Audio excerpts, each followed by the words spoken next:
Hello friends, मैं सानी पांडे स्वागत करती हूँ आपके अपने YouTube channel Shalini beyond study में। हम बात कर रहे होंगे आज के क्वेश्चन पेपर की जो आपका हुआ है, और इसमें जो भी इम्पोर्टेंट जैसे जो भी क्वेश्चन आए हुए हैं मैं आपको कुछ उसके शॉर्ट जो क्वेश्चन है उसके आंसर बताऊंगी। साथ ही साथ आप नेक्स्ट पेपर में किस प्रकार से बहुत बेहतर कर सकते हैं और कैसे उसकी पढ़ाई कर सकते हैं और प्रिपरेशन कैसे कर सकते हैं वो भी मैं आपको बताऊँगी। तो पेपर ठीक है, लेकिन ऐसा नहीं कह सकते कि बहुत आसान पेपर है। जिन बच्चों ने पढ़ा है उनके लिए ठीक ठाक पेपर है ये। पहला क्वेश्चन आपका पूछा गया है, निर्दिष्ट दिव्यांगता के न्यूनतम 40% दिव्यांगता वाले व्यक्ति को बेंचमार्क विकलांगता जो है वो आपका कहा जाता है। तो बिल्कुल आप जानते हैं कि अगर कोई ऐसा व्यक्ति है जिसमें डिसेबिलिटी का जो परसेंटेज है वो 40% या उससे एबव होता है तो उन्हीं को हम बेंचमार्क विकलांगता के अंतर्गत रखते हैं। और जो भी फैसिलिटी वगैरह होती है, जैसे मान लीजिए कुछ पैसे वगैरह राज्य सरकार दे रही है उनको मंथली, या कोई ट्रेन में बस में यात्रा की जो सुविधा हो रही है, तो उन्हीं लोगों को मिलता है जिनकी डिसेबिलिटी का परसेंटेज या तो न्यूनतम 40% हो या उससे ज़्यादा होता है। ठीक है, तो पहला आपका बिल्कुल सही हो जाएगा। दूसरा आप क्वेश्चन आपका है, इसमें आपसे पूछा जा रहा है कि रक्त संबंधियों में विवाह जो है वो दिव्यांगता को रोकता है। तो आप लोगों ने पढ़ा होगा ब्लड रिलेशन के विषय में, तो वहाँ पर आपने पढ़ा होगा कि रक्त संबंध अगर सेम ब्लड ग्रुप रहता है तो वहाँ पर जो है वो हमें विवाह नहीं करना चाहिए। ये भी डिसेबिलिटी का एक रीज़न बन सकता है। ठीक है, आपको बताया जाता है कई बार, जैसे आरएस फैक्टर मान लीजिए एक में पॉजिटिव है दूसरे में निगेटिव है, तो आरएस फैक्टर जो होते हैं वो भी कई बार जो है वो दिव्यांगता के कारण बन जाते हैं। तो ये आपका बिल्कुल रॉन्ग हो जाएगा। अगला है आपका जो है इसमें पूछा गया है क्या कोकलिया बाहरी कान का हिस्सा होता है। तो ये भी बिल्कुल गलत है। आपका कोकलिया बाहरी कान का नहीं, जबकि आपके जो अंतः भाग होता है, जो इनर ईयर होता है, उसका पार्ट होता है।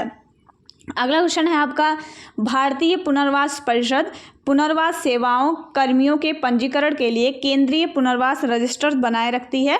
तो बिल्कुल आपका सही है। आप जानते हैं आरसीआई का काम ही यही होता है कि जो भी लोग जो मतलब स्पेशल के फील्ड में काम कर रहे हैं या ऐसा कोई व्यक्ति जिसको पुनर्वास की ज़रूरत है, तो वो पुनर्वास जो प्रदान करने का काम जो है वो भी आपका ये करती है। पुनर्वास जो पेशेकर हैं, जो कर्मी हैं, उनका रजिस्टर तैयार करने, जैसे एज ए स्पेशल एजुकेटर आप वर्क कर रहे हैं तो आप रिहेबिलिटेशन देंगे, बच्चों को एक प्रकार का एजुकेशन देंगे, तो आपकी ब्यौरा रखने का काम जो है वो आरसीआई करती है। तो सही हो जाएगा ये आपका। अगला है आपका, सेरेब्रल पाल्सी एक गैर प्रगतिशील दोष होता है। तो बिल्कुल मैंने आपको ये चीज़ पढ़ा रखी है। ठीक है, अगर आप लोगों ने सीरीज़ देखी होगी जो इंट्रोडक्शन टू डिसेबिलिटी में चलाया गया था, उसमें मैंने आपको बताया था कि सेरेब्रल पाल्सी जो है वो एक गैर प्रगतिशील होता है। मतलब वो टाइम के साथ बढ़ता नहीं है, एक बार जितना हो जाता है उतना ही लाइफ टाइम जो है वो आपका रहता है। तो ये कुछ आपके टाइप मतलब ये आपके कुछ क्वेश्चन थे जो आपको ट्रू एंड फॉल्स में जो है वो आपको दिए गए थे। आई होप आपके पेपर अच्छे गए होंगे। अगर आपके पेपर अच्छे नहीं गए हैं तो नेक्स्ट पेपर अगर आपका जो भी है आप उस पर प्रिपेयर करिएगा। ठीक है, ये पेपर सॉल्व कराने का ये मकसद नहीं है कि आपको ये पता चले कि आपने कितना सही किया कितना गलत किया है। ये पेपर कराने का सीधा सा एक मतलब है कि आप ये समझें कि कहाँ पे आपसे गलती हो रही है। अगला है आपका, क्रेटिनिज्म की कमी मतलब जो क्रेटिनिज्म है वो किसकी कमी के कारण होता है। ठीक है, ये एक नया क्वेश्चन था, और लेकिन फिर भी हम ये कह सकते हैं कि जो है आपने दिया गया है तो ये आप समझ सकते हैं प्रोटीन की कमी के कारण ये जो क्रेटिनिज्म होता है ये आपका होता है। तो ये आप यहाँ पर सी जो है आपका इसमें सही हो जाएगा। बाकी ये अगर हम बात करते हैं तो वो सिलेबस से थोड़ा हट करके पूछा गया है। अगला क्वेश्चन है, एक अबाधित बच्चा, अबाधित का मतलब होता है ऐसा बच्चा जिसमें किसी प्रकार की कोई बाधा ना हो, मतलब वो नॉर्मल चाइल्ड की बात कर रहा है आपसे। कितने उम्र में दूसरों को देखकर मुस्कुराना शुरू कर देता है। देखिए इसमें ऑप्शन ऐसे दिए गए हैं कि आप, मुझे लगता है कि अगर आपने थोड़ा सा भी दिमाग लगाया होगा तो इसको कर ले जाएंगे। ठीक है, वैसे कोई अप्रॉक्स हम नहीं कह सकते कि हाँ इतनी ही उम्र में बच्चा मुस्कुराएगा। हर जैसे आपने पढ़ा होगा कि इंडिविजुअल डिफरेंसेस बच्चों में पाए जाते हैं, तो अगर इंडिविजुअल डिफरेंस है तो कोई एक फिक्स हम टाइम नहीं दे सकते हैं। बट हाँ इतना है कि हम अप्रॉक्स बता सकते हैं कि इतने मंथ के या इतने ईयर्स में बच्चा करेगा। तो ईयर की कोई बात ही नहीं है।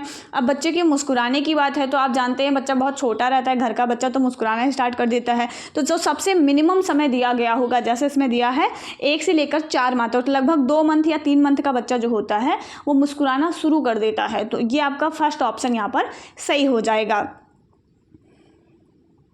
उसके बाद आपका अगला क्वेश्चन है जिसमें आपसे पूछा गया है गति और समन्वय को प्रभावित करने वाली एक न्यूरोलॉजिकल स्थिति को डाट डाट कहा जाता है। इसका मतलब है आपने जो लर्निंग डिसेबिलिटी के कुछ टाइप्स पढ़े थे उसे लर्निंग डिसेबिलिटी के टाइप्स में से ये आपसे पूछा गया है। तो आप जानते हैं डिस्लेक्सिया होगा नहीं, क्योंकि ये आपका जो है वो पढ़ने से संबंधित है। डिस्ग्राफिया होगा नहीं, लिखने से संबंधित है। डिस्कैल्कुलिया नहीं होगा, क्योंकि ये भी मैथमेटिकल एबिलिटी से जो है वो रिलेट करता है। तो सही ऑप्शन आपका डी हो जाएगा, डिस्प्रैक्सिया। अगला है आपका क्वेश्चन जिसमें आपसे पूछा गया है गुणसूत्र की 21वीं जोड़ी में टाइस्ट्रोमी जो है वो बन जाती है। अगर 21वीं गुणसूत्र में कोई जो है वो आपकी मतलब अनियमितता पाई जाती है तो वहाँ पर कौन सा सिंड्रोम बच्चे को प्रभावित करेगा। तो ये एक नॉर्मल क्वेश्चन है और प्रीवियस ईयर में कई बार पूछा गया है। आपने 2-3 साल प्रीवियस ईयर देखा होगा तो वहाँ पर क्वेश्चन पूछा जा चुका है। तो ये आपका डाउन सिंड्रोम होता है। ठीक है, तो ये थे आज के आपके पेपर जो आपने हो सकता है कि आपके पेपर बहुत अच्छे गए हैं। मैं आशा यही करती हूँ कि आपके पेपर अच्छे गए होंगे। सारे के सारे क्वेश्चन पढ़ाए हुए में से ही आए हैं। अगर आपने सिर्फ यूट्यूब की क्लासेस देखी होगी तो वहाँ से ही सारे क्वेश्चन आपके बनाए गए हैं। उसके बाद कुछ ऐसे वन लाइनर आपको क्वेश्चन दिए गए हैं, जैसे विकलांगता को परिभाषित करिए। अगर आप पढ़ रहे हैं तो डिसेबिलिटी तो मुझे ऐसा लगता है कि हर बच्चा जानता होगा। हार्ड ऑफ हियरिंग वाले व्यक्ति का श्रवणहास कितना होता है, ठीक है, ये आपसे पूछा गया है। भाषा पूर्व श्रवण दोष क्या होता है, कई बार हमने आपको बता रखा है। अगर आपने सिर्फ सीरीज फॉलो की होगी तो आपने वहाँ पर पढ़ा होगा प्रीलिंगुअल हियरिंग लॉस एंड जो है पोस्ट लिंगुअल हियरिंग लॉस, तो वहीं से क्वेश्चन बना है। दिव्यांगता के 2 प्रश्नोत्तर कारण जो है वो आपको लिखने के लिए यहाँ पर दिया गया है। गृह आधारित शीघ्र हस्तक्षेप कार्यक्रम के 2 गुण आपसे पूछा गया है। ठीक है, आयासल का पूर्ण रूप आपसे पूछा गया है, जिसे आप इंडियन साइन लैंग्वेज कहते हैं। तो कुछ ऐसे छोटे छोटे क्वेश्चन थे जो आपको यहाँ पर जो है वो करने थे। बस मैं कंटिन्यूसली आपसे ये कह रही हूँ कि यूट्यूब पर जिस भी पेपर में आपके बैक हैं उसी पेपर के जो सीरीज बनाई गई है आप उनको कंटिन्यूसली पढ़ लीजिए। उससे बाहर कोई क्वेश्चन नहीं पूछा जाएगा। बस आपको वही चीज़ फॉलो करनी है और वही चीज़ें बार बार जो है वो आपको पढ़नी है। मैं हमेशा कह रही हूँ कि कोई एक टीचर से पढ़िएगा और कोई भी ऐसा नहीं है, कोई भी ऐसा पीडीएफ नहीं है जिसमें कुछ एक्स्ट्रा लिख करके आपको दे दिया जाएगा। ठीक है, कोई भी एक पीडीएफ अपने लिए सेट करिएगा। अभी आप जिस भी पीडीएफ से पढ़ रहे हैं उसी पीडीएफ को बार बार रिवीजन करिएगा, आपके पेपर बहुत अच्छे हो जाएंगे। ठीक है, तो ये था आज का आपका पेपर। बाकी कुछ इसमें लॉन्ग टाइप के क्वेश्चन थे जो आपने किया ही होगा। तो मुझे कमेंट करके ज़रूर बताइएगा आपके पेपर कैसे गए हैं। और बाकी अगर मुझसे कोई हेल्प चाहिए पर्सनली तो फिर आप जो है वीडियो के नीचे कमेंट कर सकते हैं। जितना मुझसे हो पाएगा वो मैं आपके लिए ज़रूर करूँगी। मिलेंगे नया वीडियो में, तब तक अपना ख्याल रखें। जय हिंद, वंदे मातरम।